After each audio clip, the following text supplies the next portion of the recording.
Well, good afternoon, everyone. I'm Mike Palazzolo, Mayor of the City of Germantown. It gives me great pleasure to be a member of the Planning Committee for this summit. And I'd like to just kind of expand a little bit on what Mayor Luttrell said this morning when he welcomed us and started this summit. I think the term he used is that this region has a real thirst and perhaps even a real hunger to collaborate regionally and to work together. With Mayor Riley, who is a mentor to many mayors across this country, he also talked about regionalism. And as city mayor in Germantown, I firmly believe that you can be a resident of a region and a citizen of a city, and those two things can intersect with great harmony. I am proud to be a Memphian my entire life and also a citizen of Germantown for 40 of those 53 years. But I think summits like this, conferences like this, give us great opportunity to have discussion, to have dialogue, to have conversation, listen to great presenters, and we've had an outstanding lineup today.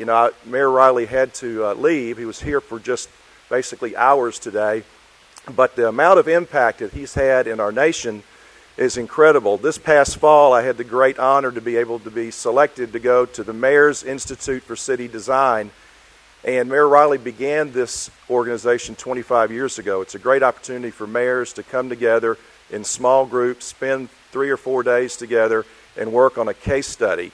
And so, that's the type of leadership, servant leadership, that I think this entire nation could use.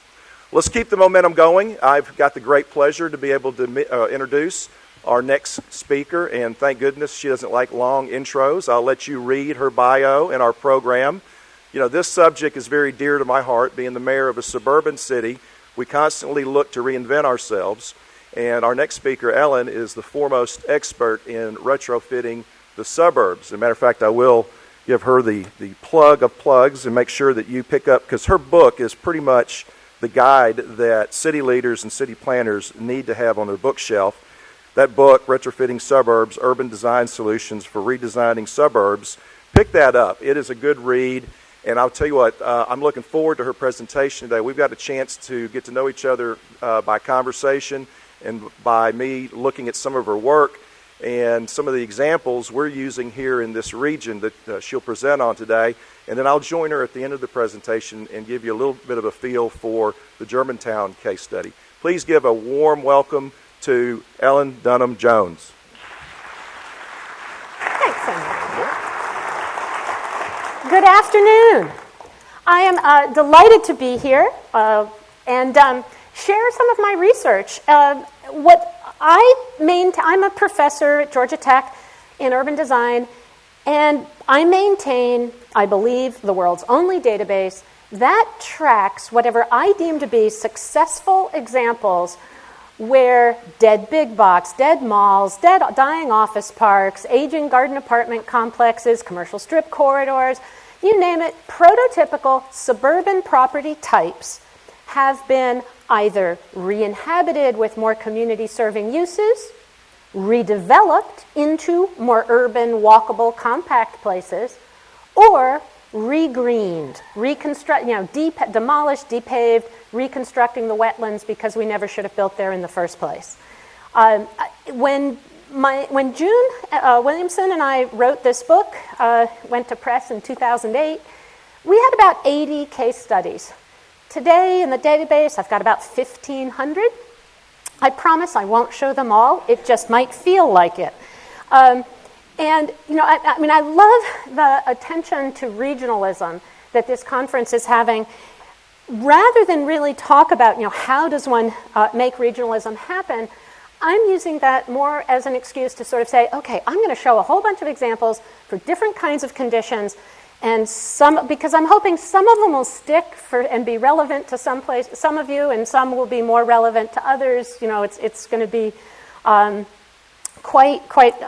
show a lot of different kinds of things that people are doing, communities are doing around the country. So let me, I'm going to start, I don't think at a ULI conference to really go too far in setting the stage. I think all of us here are pretty familiar with the, unintended consequences of suburbanization. For generations, the post-war suburbs, I really kind of focus on, the 1920s and 30s suburbs, most of those are holding their value. They're going to be leafy, loved places for a very long time. But a lot of the post-war suburbs are not aging very well, especially not, the neighborhoods are aging okay, some not so much, but most. But especially the commercial areas. And so, you can read the slides, but we thought a lot of our expectations about suburbia are really, we're finding kind of as they age, as we age with them, are really not so true. So, again, I'm not going to go into detail on these. I think you guys can read most of that. And those stats are kind of depressing. Those are all pretty depressing. And then it really gets depressing when you start looking at, okay, what does it look like out there? The most generous definition of enclosed shopping malls, we had about 1,500. A third of those are already not an enclosed mall. Of the 1,035 that are left, about a third are dying. And that's, I don't know if you've been reading the Wall Street Journal lately, but it seems almost every day they're talking about another major retailer closing massive numbers of stores. Retail is tanking. We don't, and then largely because we just overbuilt so much of it. The U.S. has about twice as much square footage of retail square footage per capita than any other country. Canada is next, and we have twice as much as them. We have about 6 to 7 times as much as Europe. We don't really know exactly. We have slowed down during the recession. So obviously, we didn't build as much retail, so those strip malls are starting to fill up again. We still don't know how many big box vacancies we really have. The office parks are worrying me actually quite a lot, because I think that's so essential to the tax base for a lot of communities, even more than really just in terms of the economic life of communities, even more than the sales tax from the malls. So, you can really get depressed at this point, and it is. We've all seen these places, every community has them, and they are depressing. Or, if you're like me, you actually look at those and you kind of say, opportunity. It's those sites that are actually now the new cheap land. We don't need to keep going out and chopping down another tree ever. We've got more underperforming asphalt, basically parking lot sites, than we need to take care of our development pressures. And essentially, that's really developers, I think, around the country. The reason I have 1,500 examples in my database is because there's been vast growing recognition of this. And a lot of it also has to do with the demographics. And again, I don't think I need to really focus with a ULI audience too much on the demographics, but the headline takeaway that still tends to shock most people, we think of the suburbs as family-focused. That's not who actually lives there. Since 2000, 2/3 of suburban households have not had children in them. Since 2000, we've had 17 years. We are getting close to the 70% of suburban households do not have children in them. So the reason is because the baby boomers raised their kids in the suburbs, but they're still there. They're empty nesters now. So you've got a lot of aging empty nester boomers. Then you get Gen X. Most of them are raising children in the suburbs, but they're a small generation. There just aren't that many of them. Then you get Gen Y, the millennials, and they are starting to have kids. And many of them, even though they want a more urban lifestyle, most of them actually do live in the suburbs. And as we start to see the mom and pop millennials, as they do start having kids, we can expect that many of them are going to choose the suburbs. Now, they're going to bring their smartphones and their desire for more social forms of life rather than quite that emphasis on privacy of previous generations, I think. But anyway, so all of that, what we're seeing is a lot of millennials who want a more urban lifestyle. But the fact is, in this country right now, 80% of jobs are more than 3 miles outside the CBD. So, most of the jobs are suburban. And so, a lot of those millennials, they're in the suburbs, but looking for a more urban lifestyle. At the same time, those baby boomers, now that they're empty nesters, a lot of them really don't want to mow the lawn. The privacy that they loved while raising their family, once they start to retire, it's kind of lonely. Demographers sometimes refer to them as the yippies, youthful, energetic, elderly people into everything. The boomers do not want to retire quietly. The boomers want to volunteer, be active, be in your face. They want to walk. They want to be able to lock and leave, and go stay with the kids for a month or two. Frankly, the boomers are also looking for a more urban lifestyle in their suburban communities. They don't want to leave their community. But many of them, it's the convergence of the two biggest demographic bubbles, both having an interest in a more urban lifestyle in their suburban communities that is driving this market tremendously. What's also, I think, really just been happening is, as I said, the cheap land. I mean, this slide, anyone recognize? I'm from Atlanta, hint. It's Perimeter Center. Now, the name alone kind of tells you something weird is going on here. Are you a perimeter or are you a center? You can't be both. But when Perimeter Center Mall and then the office parks around it, when they were built, the land was cheap. It made sense, just build surface parking lots. Then a rail station came in. And suddenly now, most Atlantans would say, well, you can't do anything at Perimeter. It's completely built out. That slide's about 80% surface parking lots.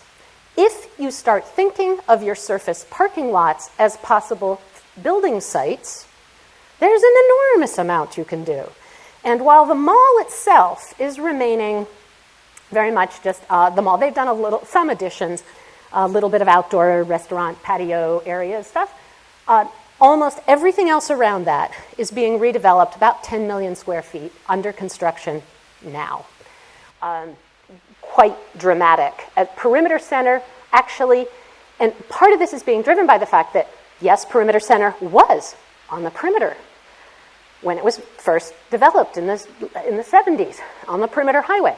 Today, it is the geographic center of Atlanta because in those years, there's been all this leapfrogging. In this much expanded metro, those first ring suburbs have a central location. And if they so choose, they can become much more urban places. And that is certainly the story of Perimeter. And so they are responding to and changing in ways to make themselves more walkable, because that walkability especially is really driving a lot of the market. Chris Lineberger has lectured a lot at ULI and professor at George Washington University, and he's looked at exactly how much real estate value does walkability add to a development.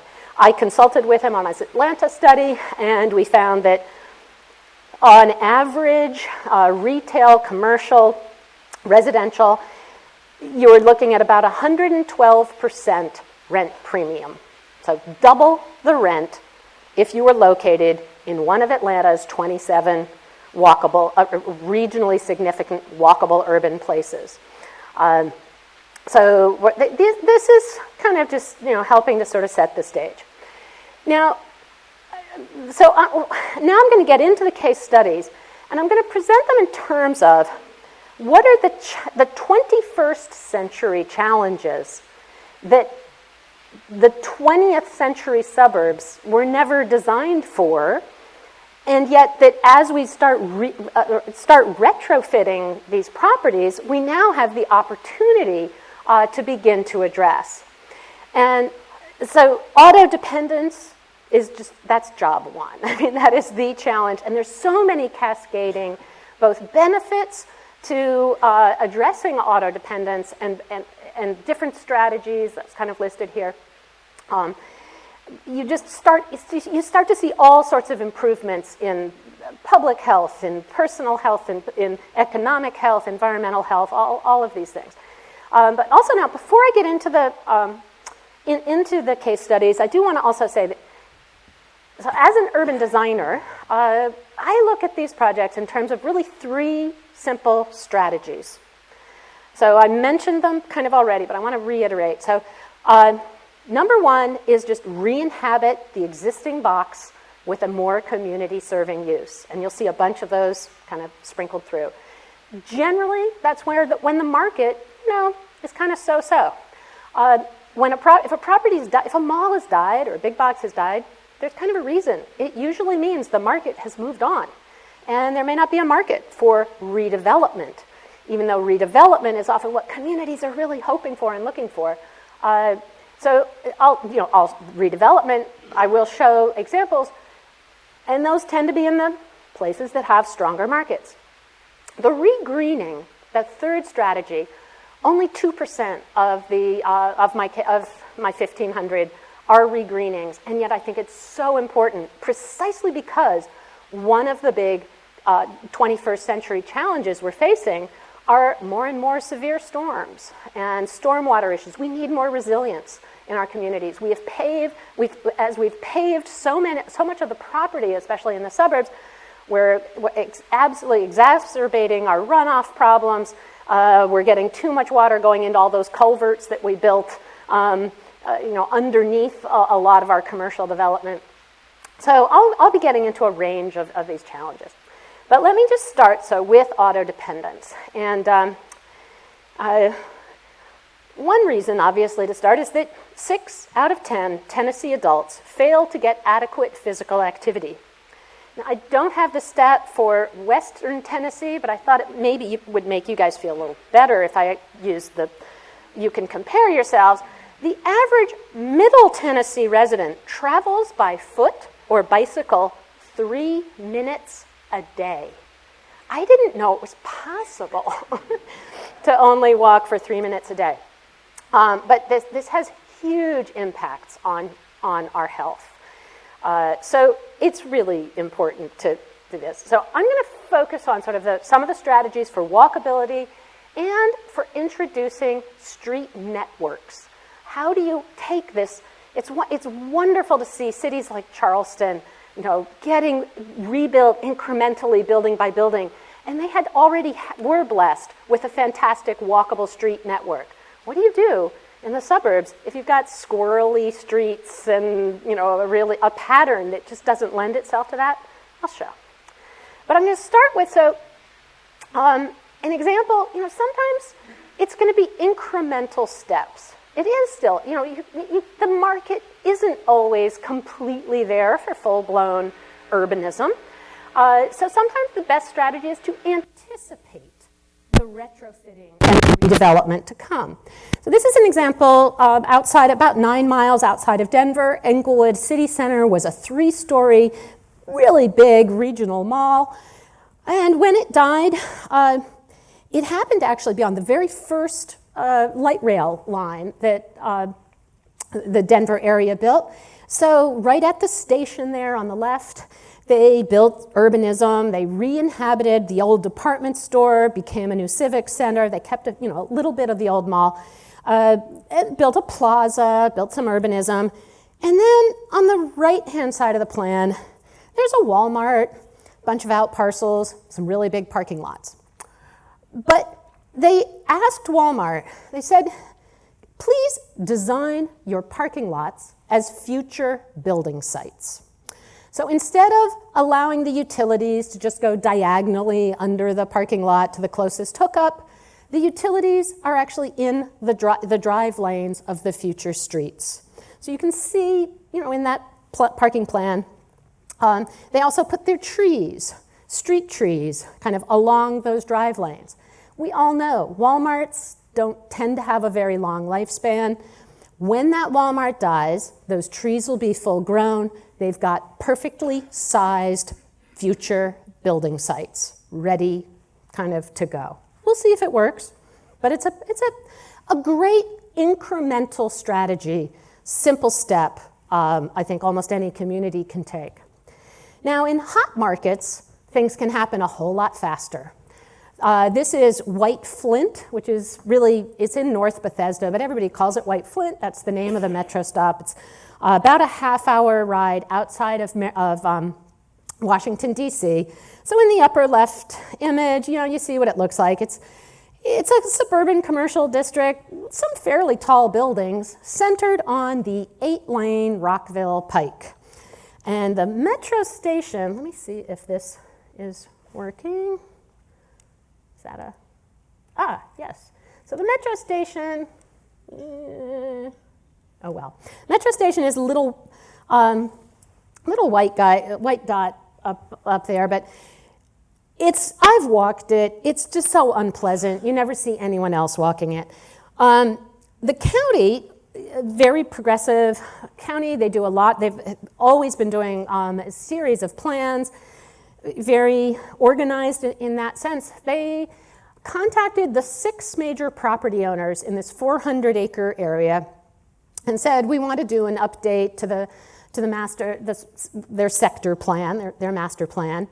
And the developers actually came back and said, that's a great idea. Let us take a stab at it first. Rather than, because they knew that the planning director was known to be a pretty aggressive, ambitious guy, and the property owner said, just give us a chance. They hired Gladding Jackson, a very good transportation planning firm, and they knew that a lot of them also owned property in Bethesda, 2 stops closer in. Bethesda, Maryland used to look just like the White Flint area, but they had started investing, they had started building on top of the parking lots. They made a parking district system so that developers just contributed to 2 garages that the city owned and operated. And it became a restaurant mecca. And these same developers are getting double, if not triple, the rents in Bethesda as they were getting here. So they asked the transportation planners, give us a plan for walkable urbanism. So all the dotted lines in the green and purple, blue and purple lines there are the new streets that these property owners agreed to essentially a 10% additional tax, property tax, that then pays for the construction of public streets on their private land. They agreed to this in exchange for zoning permission that would allow them to build up to 30 stories along the corridor and then taper down with a form-based code that tapers down quite dramatically as they hit the neighborhood edges, surrounding them. The county, and if they go up to 38 stories, they have to also buy transfer of development rights from the rural parts of the county that the county is trying to preserve. And in exchange, then the county agreed to retrofit Rockville Pike. They haven't gotten the funding yet, but the plan is to put bus rapid transit down the center to increase access from the transit station and dramatically widen the sidewalks. So the first 30-story on upper left has already been constructed. The one next to it is, they started, I think they've stalled a little bit, but on the site of a former Chili's restaurant. On the right-hand side, you sort of see up at the top there a 30-acre strip mall, what it looked like about a year and a half ago, and what it's expected to look like at full build-out. They're also really committed to dramatic, a high level of quality of construction in the public realm, which is quite rare often in a lot of these projects. I think often suburban quality, public realm standards. We use cheaper materials and cheaper land, cheaper materials. And here, I think they're really saying, we want to be a city. We're raising the standards. We're using real granite curbs. We're using, we're investing. I mean, the bioswale there on the lower left is this really fantastic, and it actually does diminish the sound of Rockville Pike alongside it. So this is a really, kind of the example of one of the most ambitious projects, I think, retrofits of just, ways in which communities are installing a much more walkable street grid. More commonly, it'll be a single property owner that is doing that. So, and this one has been around now for quite a while, and really a great example. This is Belmar, also outside of Denver. So this was a dead mall on a 100-acre superblock site. The mall died. You can see the mall there, probably on Black Friday, about the year it opened. Today, it is 22 blocks, public streets, very walkable urbanism, retail at the ground floors of 2 of the major streets, and then apartments and office above, and then a whole variety of different housing types.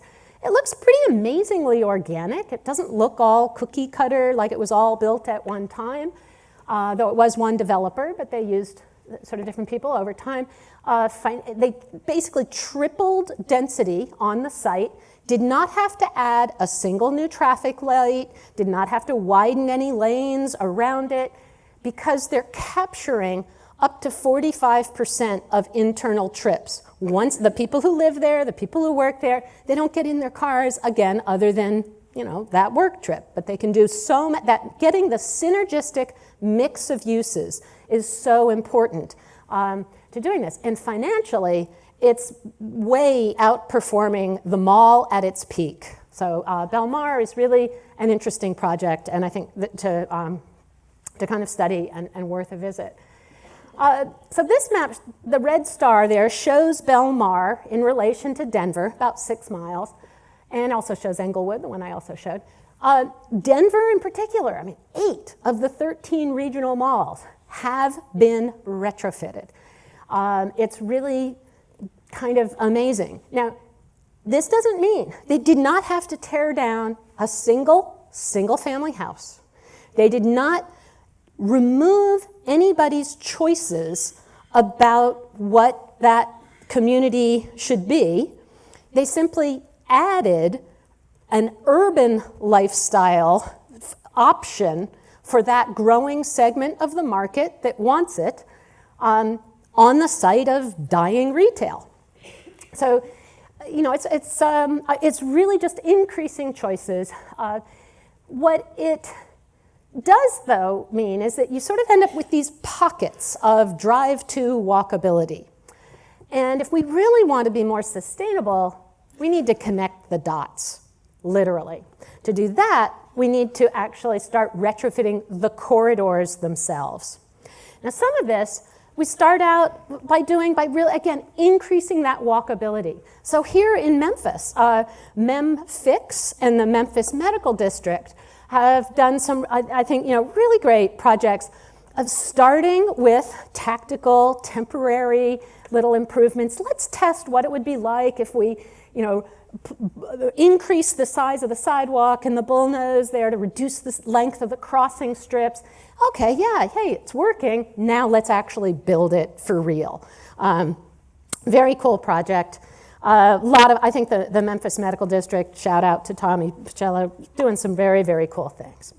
Other communities are, again, there's a variety of ways to kind of, I think, that are pretty intriguing on this in the suburbs. So outside of Atlanta, Peachtree Corners is a city that has a 1,400-acre office park, 1970s office park. And the office park owners recognize, hey, we're getting a lot of vacancies.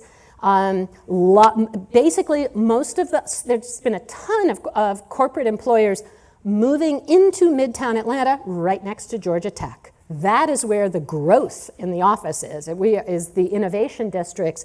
And the office park, this was a 1970s technology park, and it's not been growing. So on the one hand, they want to attract the millennials, so they are planning to infill with some housing inside the office park. The first project is going in, I think rather disastrously named Twin Lakes. You do not attract millennials with an apartment complex named Twin Lakes. Way too 70s.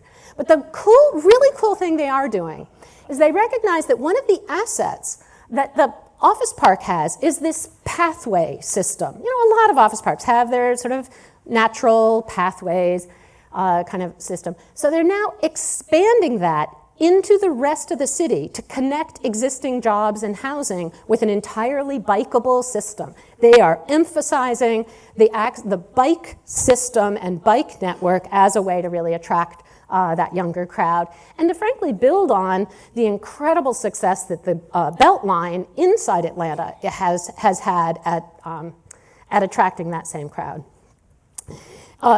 In Tennessee, in Knoxville, as I just saw a couple weeks ago, under construction, a really great, I think, road diet that is happening on the Cumberland Corridor Avenue.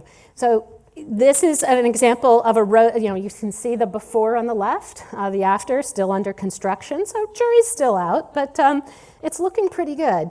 Of taking an arterial that was just completely car-oriented, even though it's right next to University of Tennessee, lots of students, lots of pedestrians, but it was just this area to pass through, reducing it down from 4 lanes to 3, basically the third one becomes the turn lane at the intersections, undergrounding all the utilities, widening the sidewalks, putting in street lights, just making it a much more pedestrian-oriented place. At the same time, really much more capable of absorbing a lot more stormwater in more successful ways. Another road diet example that I really love, this one is Lancaster, California, suburb of LA, pretty far out suburb.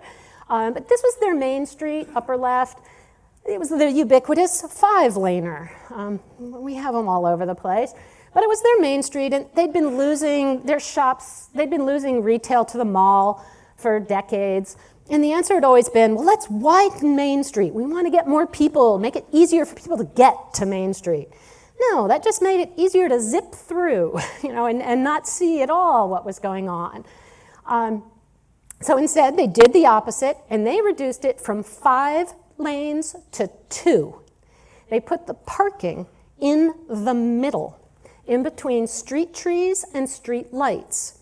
Now, their parking space also then becomes, during festivals and things, an incredible sort of public promenade space. It becomes this beautiful kind of amenity now and creates a real sense of place. They also reduced the speed limit from what had been posted at 45 to 20. There's a saying amongst transportation planners, 20 is plenty. If a pedestrian is hit by a car going 22 miles an hour, chances are the pedestrian lives. 23, no. We should never have speed limits more than 20 miles an hour anywhere where we want people, anywhere where we want people to be enjoying our streets and enlivening them. Since doing this project, they didn't change curb and gutter. It was actually really relatively inexpensive to do this. And they've just seen, just in the first year, really pretty tremendous benefits coming out of it. So there's lots and lots of other examples, but I want to move on to the next challenge, which, as I said, jobs and workforce for generations. I mean, the 80s was really the heyday of building office parks, and it was part of that transition as we were losing manufacturing, the growth of the service economy. We built a lot of office parks. Well, they're now 30, 40 years old. They're not they're not Class A office parks, a lot of them anymore. And the younger generation finds them really, really boring. They don't want to be Dilbert working in the cubicle farm.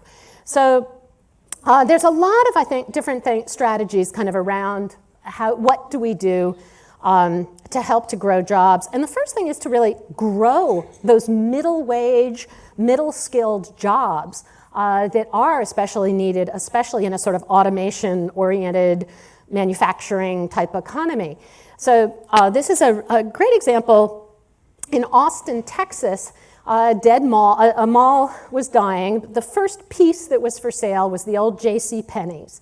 And Austin Community College bought the J.C. Penney's and started, a satellite campus. Instead of chopping it up into small little classrooms, they made a 600-foot-long open computer lab for learning math. Math is the topic that we have the highest failure rate in, and especially actually at community colleges, and especially in terms of if you're going to be working any of those, helping to man and manage some of those automated manufacturing processes, you really need to know it. They completely reinvented how to teach math with this sort of modular system where students sit at the computers, instructors wear like Walmart kind of greeter jackets and wander around, and then if they need help, they put a red cup up and the instructor comes over. But it's cut the attrition rate in half, been very successful. It's attracted now some cloud computing companies that are interested in sort of being next to them. So now we're getting a little bit of that innovation district. So the community college bought the entire mall, and now they've also partnered with a developer to build housing on the parking lots of the mall. The first one is scheduled to open this spring. But it's just, I think, a really great example of that. Reinhabitation leading to redevelopment, and they're even going to put in a little bit of a quad, a bit of a green space in there. All right, so there's sort of a dead mall helping with the workforce. But what do you do with an office park? And, well, increasingly, urbanism is the new amenity for office space. So this is an example also in Austin, about 12 miles to the northwest. This was the IBM R&D campus for the Selectric typewriter. That was the high tech for a lot of us in the room. And some developers, IBM wasn't making Selectrics anymore, so some developers came in. The first phase was to build urbanism. So there on the lower left, they built the first kind of example of new urbanism in that market. Street-oriented retail, preserved a lot of trees, really pretty high-end finishes, and pretty high-end retailers in there as well, but with apartments above. That then created the urbanism, and they are now in their actually third phase and putting in a lot of office. And they can't quite compete with the cool factor of downtown Austin, but they've got the sort of second, they're kind of, when Amazon and Google came to town, they were only looking at the Domain or at downtown, and these guys are able to offer a little bit more parking and a little more bigger floor plate than downtown. So they're still competing extremely well. Another example of a much smaller office park, and that was built in the 60s. This one outside of Washington, D.C. in Hyattsville. When a new transit line was extended, a new station came in, the developer said, oh, my surface parking lots don't make sense. So he tucked them kind of under, took advantage of a little bit of a hill, tucked them under, and then inserted a new main street in between his existing office buildings. Didn't tear anything down, but just sort of inserted quite a bit of retail, a lot of residential, at different price points, a cinema, grocery store. So as an urbanist, I love this project. It's just infilling, and it didn't really, didn't tear anything down. Already, now the mall next to it is considering extending the street grid. Already, some of the 3-story garden apartments sort of behind it have already, some of those have already been developed up to redeveloped at 8 stories. But as an architect, when I went to visit this, I was like, oh my God, they hired a strip mall architect to design their main street. No, no, no.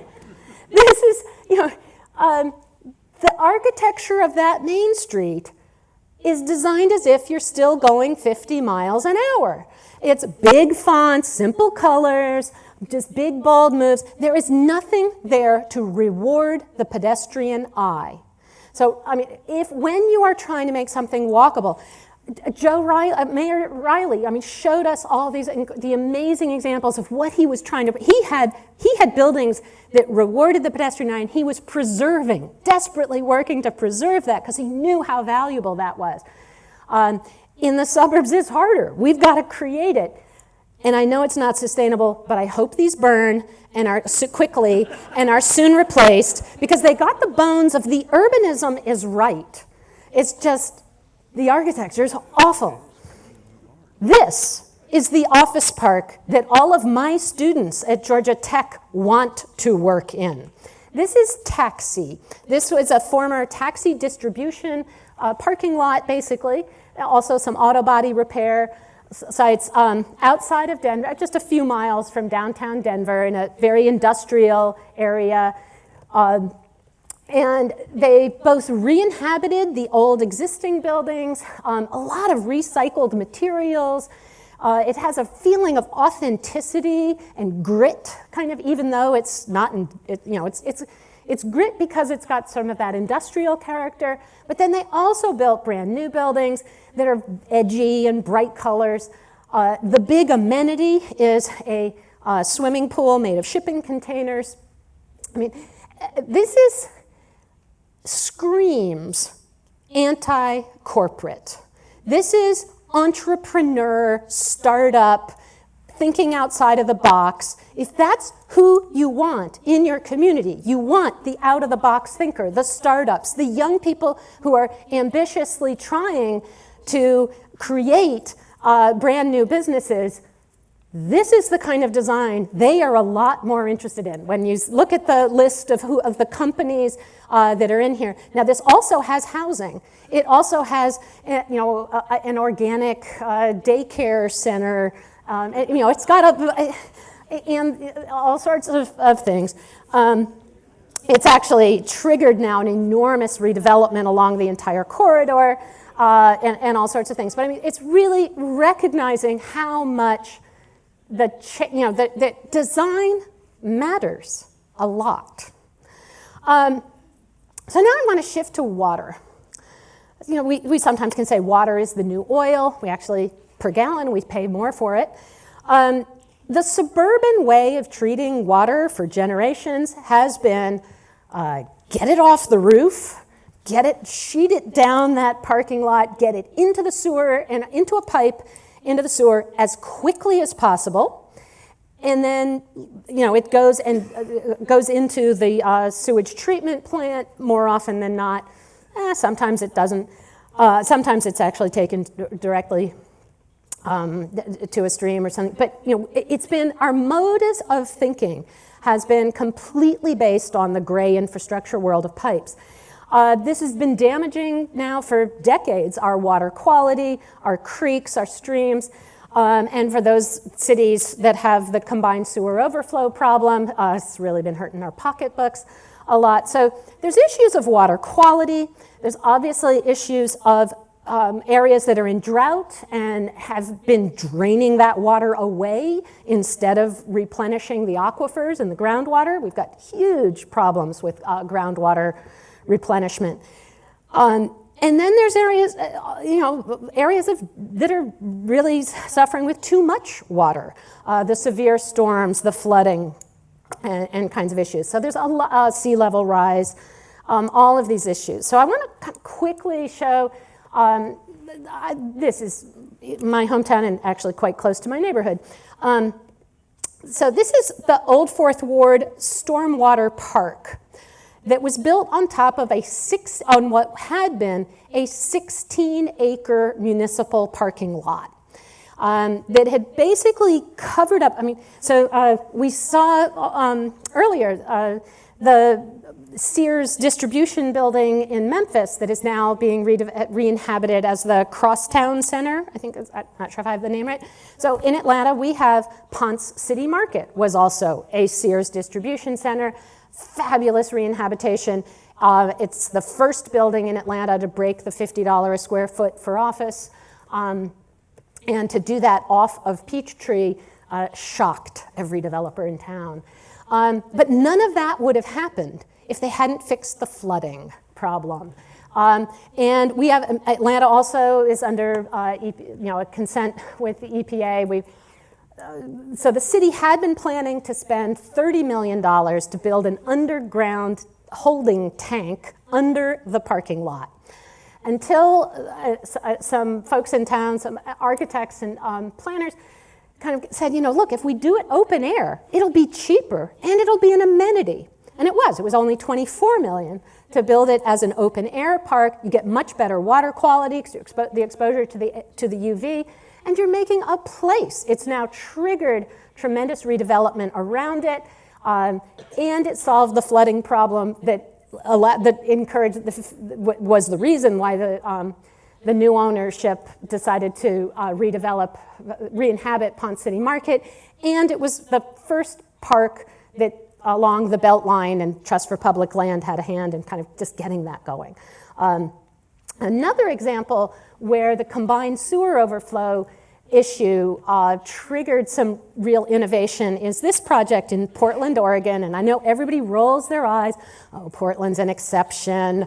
Portland is so eco. Not the rest of the country can't do what Portland does. So, all right, this is Portland's superblock area. This is the first phase of 3 superblocks that a developer team are redeveloping.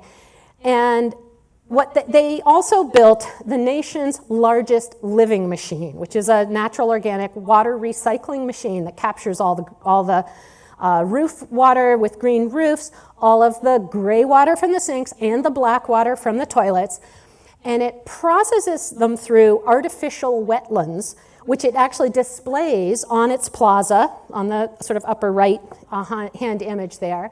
And then it uses that water to then irrigate the new green streets that it's cut, so it's cut back the super block and restored the old street grid at a pedestrian level. Now the developer did not do this just because it's Portland. They did it because they saved $1.5 million in the sewer hookup fee. They are not by not dumping I think it's 45,000 gallons a day, into the sewer system. They saved a whole lot of money, and they also built more bike parking than car parking, and that is because it was Portland. But this is another really interesting example, I think, on water. I haven't shown many examples that are really about what happens in the neighborhoods because, frankly, the neighborhoods, not a whole lot does happen. They're pretty static. But in Maplewood, Minnesota, the Watershed Authority was very concerned about constant algae blooms and the water quality in the lakes really going down. And so they were able to get a grant to really test out what is the impact of building rain gardens on suburban streets, in the process narrowing the street so that you're reducing the amount of runoff, you're slowing traffic down, and building sidewalks as you do it. So you're also now increasing the sidewalks and the walkability. They get the homeowners to adopt the rain gardens. They get to pick the flower palette they want in their rain garden.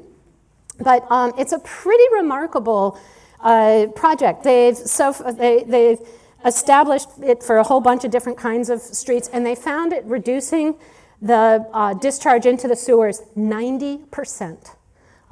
So really quite a remarkable project. This one is not only treating water, it's really doing all sorts of things. But this was a small mall also in Minnesota, Wayzata, Minnesota, that its parking lot had been dumping runoff and toxins into the lake, for decades. So when the mall died, a new developer came in who really extended the main street into the land of the property of the mall with a mix of uses, really anchored by senior housing. So it's got senior housing, they've got grocery, they've got hotel. But so really, responding, I think, to the desire for the Yeepies, to be more engaged, be able to have the seniors much more connected to the main street. But at the same time now they're building on top of what had been a wetland, had been filled in when they built the mall. So all of it was on pile construction, because they built cisterns under the streets to capture every drop of rainwater and make sure there's zero runoff back to the lake. While they're building their pile construction, they also put in geothermal for a sustainable source of heating and cooling. So you start to see this layering of a whole lot of different strategies. But again, really being led initially really by the water. And responding to that, the aging suburbanites is just one example of really that another one of the challenges, I think, of the suburbs going forward is social capital. So, as I said, 2/3 of suburban households do not have children in them. And yet, most of our codes, most of our just attitude, our cultural attitude assumes that social life in suburbia centers on the school. Yet you've got the vast majority of households having no connection to the school, actually looking for nightlife, actually looking for some other ways to just connect with people. So there's a lot of strategies. The best strategy, as always, is to try to reuse and the existing buildings that you already have. There are a lot of suburban communities that have that little old main street that was completely wiped out, it was economically wiped out when the malls came in the 70s and 80s. Now, as the malls are dying, we're seeing a lot of the main streets come back. In this case, Pleasant Ridge, a suburb of Cincinnati, a nonprofit citizen group got their little 3 blocks of mostly vacant Main Street designated as a community entertainment district. This meant that the cost of getting a liquor license went from $25,000 to $2,500. They then targeted the veteran food truck operators and said, "Are you getting tired of driving around? Would you like a brick and mortar location?" And it worked. So now the coffee cart also has the coffee shop. The cheese cart has the cheese shop. They even got this guerrilla movie theater group to then, renovate and take over the old movie theater. But really, a great way of trying to building back. I think a lot of that social capital. There are tons of examples like this one of dead big box turned into libraries, gymnasia, schools, medical clinics. This one happens to be in Texas. And in addition to renovating the box, they depaved a good portion of the parking lot and put in a plaza and things. Nashville has an amazing number. I haven't seen them anywhere else, but of micro retail that's gone into neighborhoods and helped to take what is otherwise a completely, a neighborhood of single family homes, but create gathering spaces. So in this case, these little 400 square foot or so little cottages, you'll get a whole bunch of them built on a single family lot, usually at the corner, but that then becomes, just this a place to gather. So there's one, I'm showing one of them up on the top, and then on the bottom one, then even at the mid-block has a pavilion for music or weddings or all sorts of other of other things. Parks are obviously a great way to, again, try to help build community.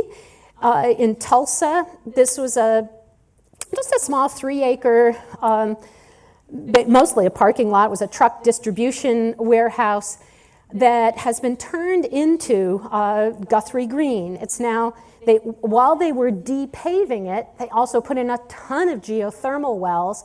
The geothermal wells are providing free heating and cooling to a nonprofit that in exchange, the nonprofit does all of the programming of the park. So much as we were hearing this morning from Peter, I mean, it's not enough to just, it can be enough, I mean, to just build a beautiful green park like we saw from Mayor Riley, but if you're really trying to build social capital, give people more fun stuff to do, you need to program it with the yoga classes, the farmers markets, the food truck rallies, and things. And this one has been so successful, it's now triggered a whole little sort of arts district around this, and this is very close to the downtown, but it's now triggered 5 of the suburbs of Tulsa now have made their little urban programmed parks. Kind of, often that's sort of the pattern. Then the last of the social capital examples I want to show is this one, which I'm really quite intrigued with. This is about 15 miles outside of DC in Northern Virginia, in Fairfax County. And the developer, Edens, is mostly known as they do strip mall, grocery-anchored strip malls. This was their very first time out doing mixed use. It was also the county's very first, Fairfax County's very first effort at mixed use. And they really did their research, I think, all of them. So the site used to be a drive-in movie theater in the sort of 50s, and then it became a cinemaplex kind of in the 70s, 80s. Then there was a murder. No one went to the movies there anymore. It died. And it is now a Angelica movie theater anchored mixed-use community. And so the couple things that are really interesting about this, I mean, so Edens knows how to lay out, that when you lay out the grocery store, you put the milk in the back, because your job is to try to turn the destination shopper into an impulse buyer. So they did the same thing with their urbanism. They put the big stuff on the top, the anchors who advertise, whether it's the movie theater or Target, are up on the very top floor. The ground level, they chop up into small little boutique-y restaurants and shops that really makes a fabulous walkable streetscape. You still enter the Target through escalators going up. Target's is the best performing sales per square foot in the region. So on the one hand, there's just I think a really clever way of having those suburban uses, but now also getting the urbanism by having them below. What they then also did, which was cool, was they put at the last minute, it was not planned ahead of time, but they put a movie screen, an LED screen, on the side of the theater facing their town green. That screen, in the early morning, it's the yoga class. Then mid-morning, it's like toddler programming for the moms and the strollers. In the evening, it might be sports or the Boy Scout troop, or having an award ceremony. I mean, they are constantly programming that public space through the big LED screen and able to deal with multiple generations, multiple different kinds of activities. It's really, really quite remarkable. So I'm just going to whiz through these, but I mean, we've got to remember, Mayor Riley's presentation started by providing affordable housing to the poorest people in his community, celebrating his community and the decency of all citizens by starting with equity and affordability. There's so many opportunities to celebrate the new faces in suburbia, whether it's ethnic malls that are actually reinventing a lot of these malls by celebrating, bringing in Spanish pharmacies, Spanish cinemas, little mercados and mariachi bands.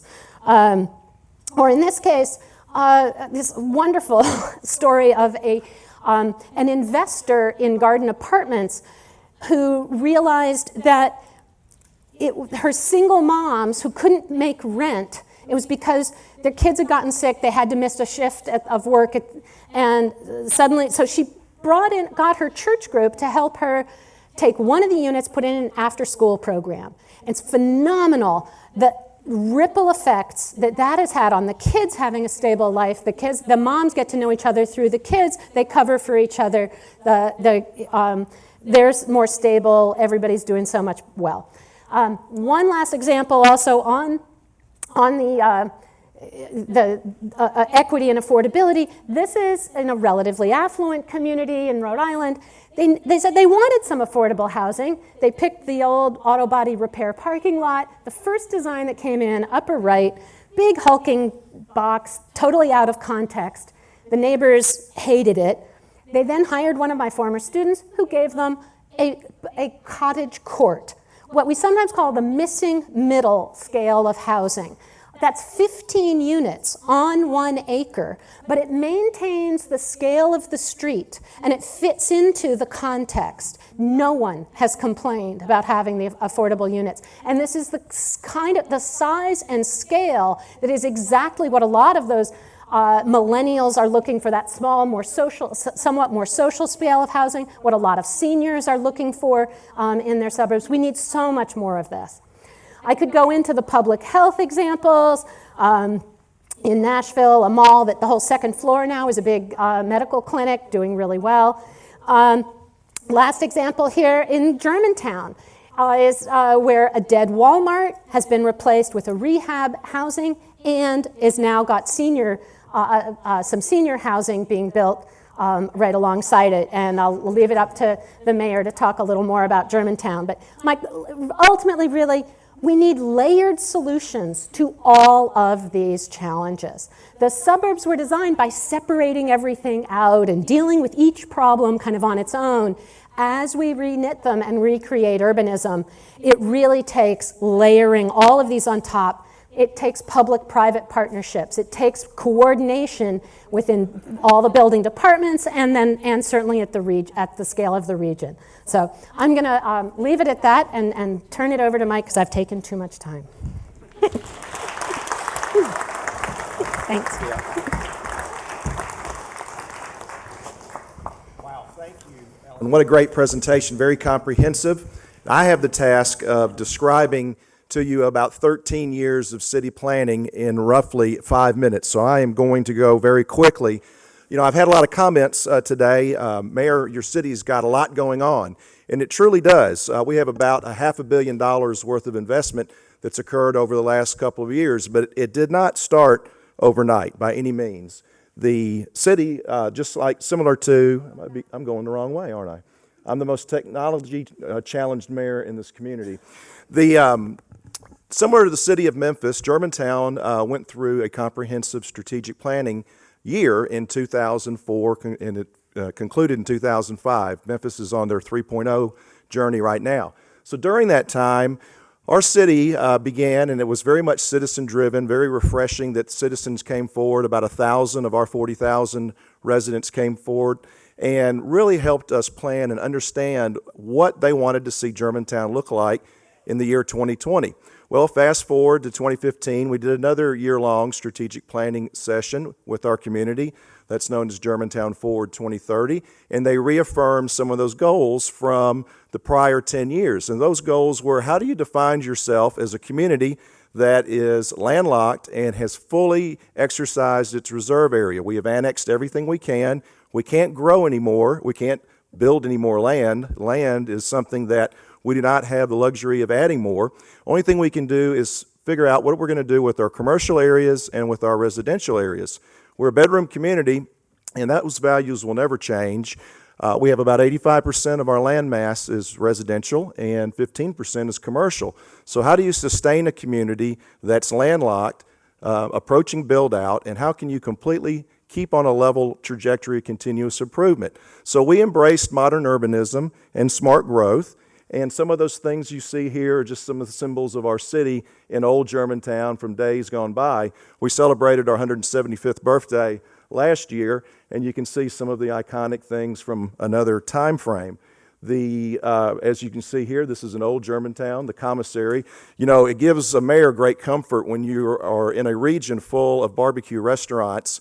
When you only have one in your city, you can safely tell everyone, this is the best barbecue place in my city is at the commissary. And if you're ever there in the evening, you might as well get there early because there'll be a line out the door.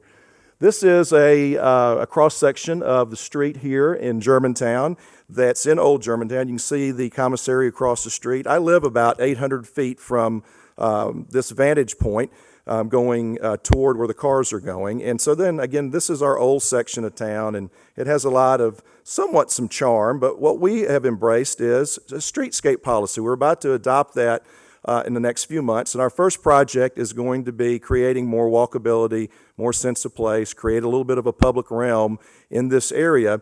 And right here you can see, I think one of our earlier speakers, Peter, this morning mentioned that people don't walk their cats. Well, our staff, if you can look at the person that's walking across the street toward the commissary, we debate, we're about 50-50 on this, whether that's a cat or a dog. So maybe you do walk cats.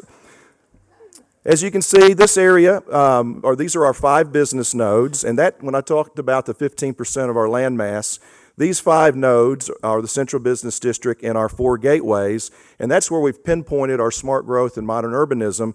Let's see how we can get the best use and the best value in those areas, and again, maintain the serenity of the neighborhoods we live in, maintain the comfort and the public safety, but yet have a thriving downtown or a thriving other gateway areas. Now, some of our projects that we have approved, that $500 million or so, this is the Trevure project. You may be familiar with that area. It's in our Western Gateway. It's located near the intersection of Poplar and Kirby Parkway. This is around a $100 million project. It is the future home of Mid-America Apartments, has 2 hotels, and it has commercial and retail, all on about a 10-acre site that was a former green field, and that is coming out of the ground as this picture demonstrates. We've had good weather, and that's progressing very quickly, and it's very exciting to have that size of a large company, one of the largest real estate REITs in the country, is headquartered in Germantown, and more importantly, they considered going to other parts of the country, but they decided to stay here in the Memphis region, and we're glad that they're going to be at home in Germantown. Another project here that you've seen, it's coming out of the ground, now we have kind of an iconic town clock. This is known as the Thornwood Project. As you can see at the top of your screen, that's Germantown Road. Truly mixed use in every definition. And let's see here, maybe I have to go to the next picture.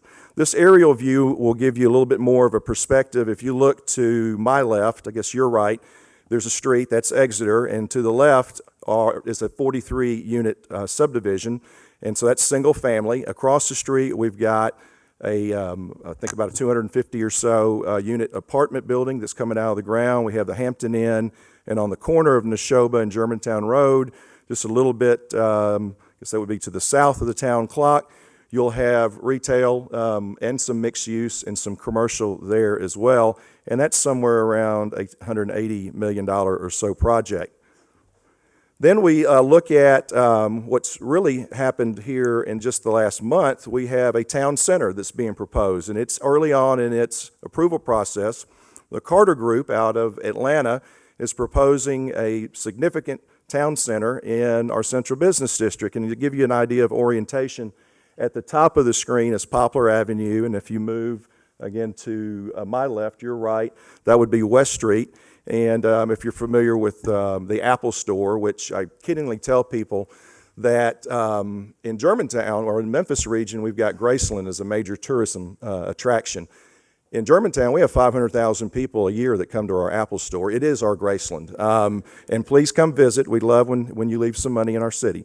This town village is being proposed, and it's on the Arthur property. Some of you are aware that about 10 years ago, Pogue and McEwen had unveiled a similar project.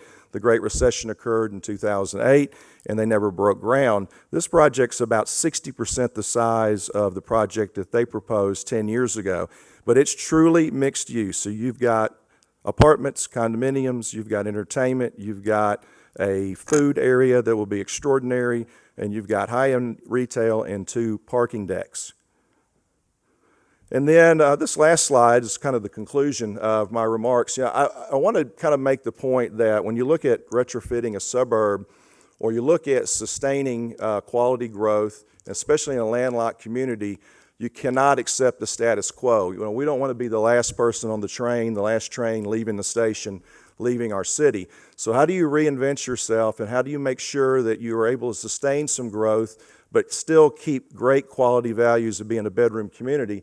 And embracing the modern urbanism and some of the smart growth tactics has been something that we've seen to be successful to date, and then hopefully we'll see that continuing in the future. And I don't know if we have time for take some questions. Ellen, if you want to come back up. That kind of concludes the Germantown case study. And on one of the slides, I will point to you if you want to read more about what's going on in my community. Great article in High Ground News. We're the feature article this week, and it talks all about kind of the case study in Germantown. Thank you. Ellen, you want to take some questions? Sure, if there's time. I don't want to take away from Mitch. I want to hear Mitch. But. We all want to know, what is the organic daycare? Yeah. What is the what? An organic daycare. The organic daycare. Well, literally they have their little community garden, and the kids only eat baby carrots, baby kale, baby. Thanks for asking. Yeah, Tyler. So the suburbs are notoriously hard to serve with transit. Any insights about transit and retrofitting suburbs? One of the most interesting, I hesitate to show too many of the transit projects if I'm in a region that has bus, but doesn't have a lot of others. There are, I think El Paso is a really interesting example of a city that is using bus rapid transit to also try to drive redevelopment at the BRT stops. Not much yet, that's the plan, not much yet to show, waiting on that. Another really interesting example is Columbia Pike in Northern Virginia. It's a 3.5-mile corridor that's been rezoned with upzoning at the 4 major intersections. That they allow up to 12-story buildings right on the corridor that have to taper down to 3 when they meet the neighborhood behind them. The additional tax revenue from that densification is intended to help to support a streetcar. So it's we have a lot of examples where transit drives the redevelopment. That's the first example of trying to see, can densification drive the transit? Long story short, the last election, the transit is no longer happening under the current city council. We'll see what happens in the future. Could you give any examples of cities, municipalities where they are offering financial incentives or putting in policies to encourage this rather than just waiting on the market to About 1,490 out of my 1,500 have involved some kind of a public-private partnership. I think it's one of the biggest challenges that we have is that PPPs are not very standardized. The deals vary dramatically. So, for instance, the project I showed of the University Town Center, the main street inserted between the office buildings that I want to burn down, that street, the main street, the developer decided he wanted to maintain it as a privately owned street because he thinks he can maintain it to a higher quality than he trusts the public sector to. But he still wanted police cars to come and police the street. So he struck a deal where the parking revenue from his on-street parking goes to the police department, but he still has a privately owned street. I mean, you see all kinds, so there's from that kind of really small-scale detail to something like the Belmar project that I showed, which was the 100-acre mall that's now 22 blocks of walkable urbanism, where the developer actually paid for upfront to build all the infrastructure, but the city agreed to let the developer keep a percentage of all sales tax raised on the property until they've paid off that infrastructure. That happened to be a developer with deep project pockets. There's loads of other examples where the city is going in and building the infrastructure, and usually with a TIF or something. So, I mean, it's what I do see also is that, though, because of, I think it requires a pretty big planning staff to have the capacity, a municipal planning staff to have the capacity to negotiate those agreements. It's part of why we tend to see a lot of the more ambitious projects happening in the same sort of markets, areas that have pretty big planning staffs. I grew up in New Jersey, the most suburban state in the country, and full of dead strip malls. I thought I would find so many examples of retrofits as I kept looking. And in fact, no, New Jersey's system of governance is very small townships and very small boroughs. And there really aren't very many retrofits because it just doesn't lend itself to high-powered planning staffs, and there's a lot of competition. In New Jersey, now we're starting to see more and more retrofits, mostly on land owned by the transit authorities. And it's the railroads and the and where there is a sort of a big staff. So that is sort of a long answer, but yes, it's very much needed. And I wish I had a silver bullet kind of an answer, but it takes work. It's not that easy to do, but it's doable. Yeah. So you shared a number of examples where investing in mixed use, investing in density and transit raised real estate values and generated higher rents. So in a city where, and many of these projects were developer-led, in a city where this stuff is kind of new, how does government or how do private citizens help developers see that the initial investment can be recouped and then some? How do you sort of get over that hump? I'm not sure this is going to exactly answer your question exactly, but let me say that often I'm asked, actually, hey, all this suburban redevelopment, that's taking away market share from the downtowns. That's a lousy thing. And I say, hey, I'm really sensitive. June and I look very carefully at that. And what, in fact, we have found over and over and over again is that the market for urban living almost always has to be proven in the real downtown, the authentic downtown. Once that market has been proven in the downtown, it often becomes pretty expensive. And the suburban redevelopments for urban living are usually the kind of cheaper price point. And so what we tend to see is a twin boom. So I think it's being able to, developers are going to go the path of least resistance. And I think what cities and citizens really can do is, first off, remove the hurdles. So do the rezoning ahead of time, or and do the planning. Remove the hurdles that make it harder for developers to do that urban living. But at a certain point, also, I think I was in Memphis 5 years ago, and downtown had very few people living here.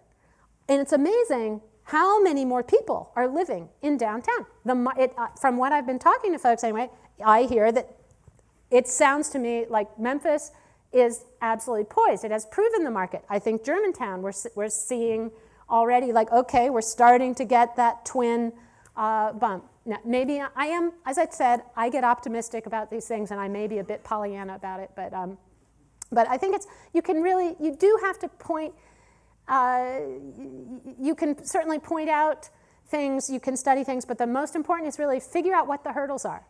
Put on the hat of being a developer yourself and look at what it would take and find out what those hurdles are and get them cleared away.